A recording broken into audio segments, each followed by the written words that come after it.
Hello my friends and welcome back sa ating channel, Nerves Trading here, and if you're interested about day trading, then you are in the right place. So today guys, if forward test natin yung strategy na ginamit natin last time. Okay, so if you want full details with background story of this strategy, you can check out our previous video and I will put the link in the description below. Okay, so add natin yung indicator na gagamitin natin. So first is the Donchan channel. So ang period na gagamitin natin is 30.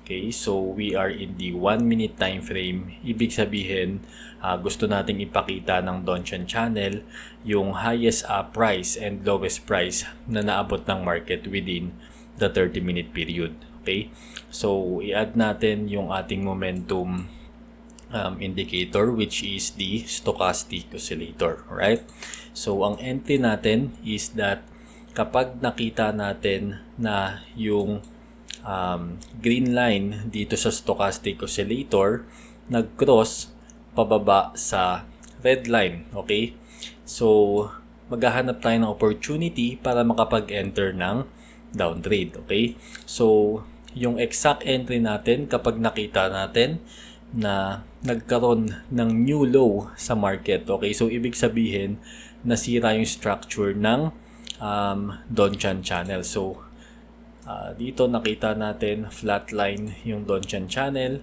Okay, so and then sa candle na to nag-break yung structure. Okay, so just like that, but in this case, no, pag dinignan sa baba, okay, hindi pa nagko-cross pababa. Okay, yung green line sa red line. Okay, so we want na for example, ganyan yung itsura.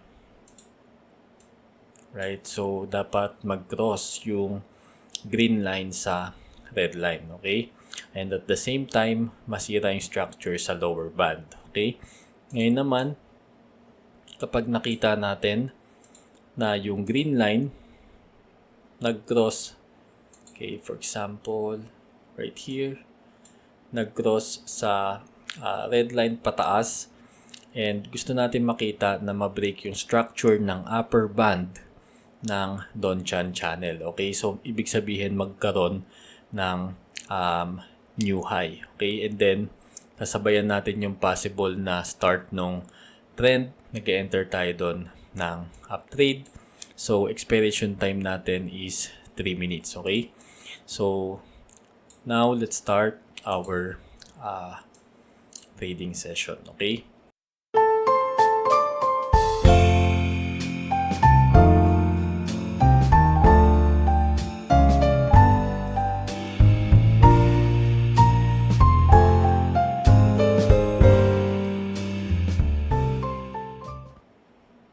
so here sa NCDCAD, I think pwede tayo mag-enter dito ng down trade. Okay, so ito exactly yung hinahanap natin na setup for a down trade. Okay, so dito sa stochastic oscillator nag-cross na yung etong green line sa red line pababa. Okay, may kita natin nagkaroon ng new low within the 30-minute period.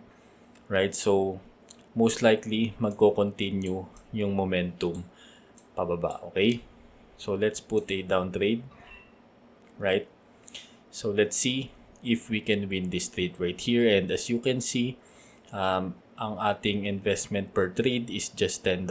Okay, since we are forward testing this strategy right here. Okay, and kapag bago kayo dito sa binary options trading, then I recommend wag muna kayong magde-deposit right away. Okay, so mag-practice muna kayo sa demo account and not until makakita kayo ng consistent results sa demo account, okay, is mag-switch kayo sa live account. Okay, so practice muna ng matagal sa demo account bago mag-trade sa live account. Okay, remember, hindi madali ang pag-trade and yung capital mo might be in risk. Okay, so risky ang pag-trade. Alright,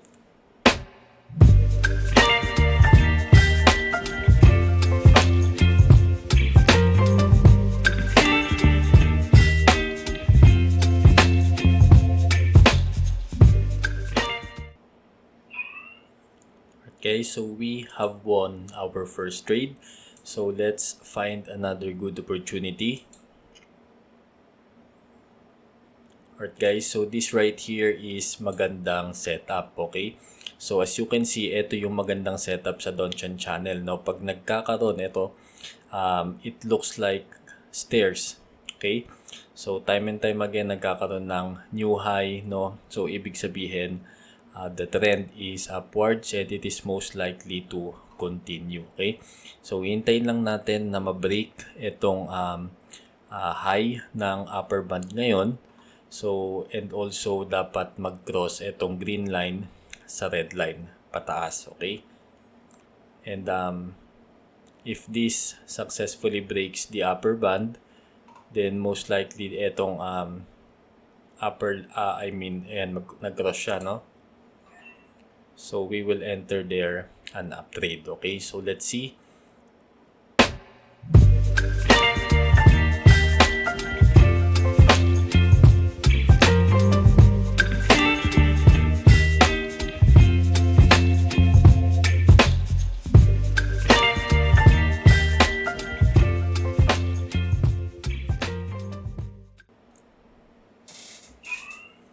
Alright guys, so nanalo ulit tayo dun sa trade na yon. And meron sa akin nag-message kahapon actually, no. So sinubukan niya itong strategy na to with 1 minute expiration time, okay? And ang nakuha niyang results is that nanalo siya ng 3 beses sa 4 na trades, okay? But of course, no, hindi pa natin masasabi that yung 1 minute expiration time na yon is really effective since 4 na trades nga lang yon, no? So that's why guys, always, okay, so practice first in the demo account and find a style that fits your personality, okay? So let's find another good opportunity. Alright guys, so eto, no, parehas siya nung structure ng Euro GBP, but this time ito ay nasa downtrend, okay? So again, it looks like stairs, no, pero dito yung direction, okay? So it's in a downtrend, tapos may kita natin ngayon na yung green line magko-cross na, actually nag-cross na siya sa red line pababa, okay? And may kita natin bumaba na yung lower band ng ating Donchan channel. So pwede tayo dito mag-enter ng down trade, okay?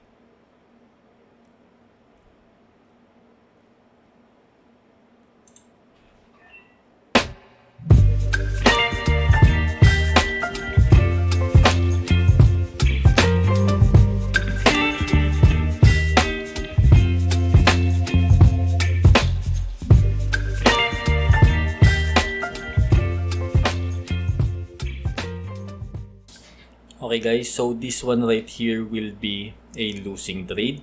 And from now on guys, kung okay lang, di na ako magsasalita. I think naman is alam nyo na kung paano gamitin itong strategy na to. So itutuloy pa rin natin yung trading session natin. So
Alright guys, so we have won the trade. Ang nangyari doon is 7 trades.